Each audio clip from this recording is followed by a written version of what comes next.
काल चालू केलं का त्यानंतर उद्या आजही मिटिंगचा बैठकांचा पार्लमेंटरी बोर्डचं काम पूर्ण संपलेलं आहे आणि यामध्ये स्थानिक पातळीवर आलेल्या सर्व प्रस्तावांना आम्ही मंजुरात दिली आहे।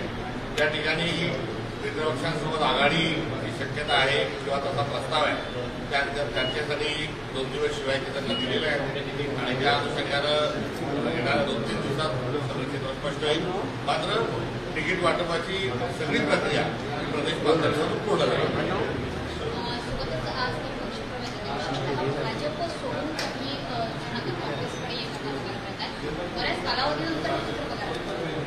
मागच्या अनेक दिवसांपासून हे कमबॅक सुरू झालेलं आहे। बाबाजानी यांच्या प्रवेशापासून सुरू झालेली शृंखला ही थांबत नाही आणि काही दिवस अजून वाट बघा।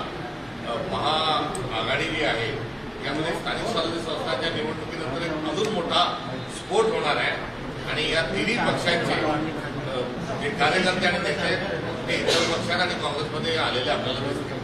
यामध्ये शिंदेकडून ठाकरेंकडे येणारे महाविकास आघाडीची ताकद वाढेल आणि तसं काही तुम्हाला सुचते का? कारण स्थानिक पातळीवरती शिंदेकडे गेलेले नगरसेवक किंवा आमदार जे आहेत ते तुमच्या वाटेवर अजित पवारांचे राष्ट्रवादी, शिंदेसेना आणि भाजप या तिघांना त्या ठिकाणी पुरते आता कार्यकर्ते कंटाळलेले आहेत आणि ज्या भूमिकेतून ते त्यांच्याकडे गेले होते ते पूर्ण होत असताना फसवणुकीची भावना एकंदरीत या सर्व मंडळींवर तयार झाली आहे। त्यामुळे मोठ्या प्रमाणावर आता सत्तेच्या पक्षांना गळती लागलेली दिसेल आणि केवळ दलाल जे आहे तेच त्या पक्षामध्ये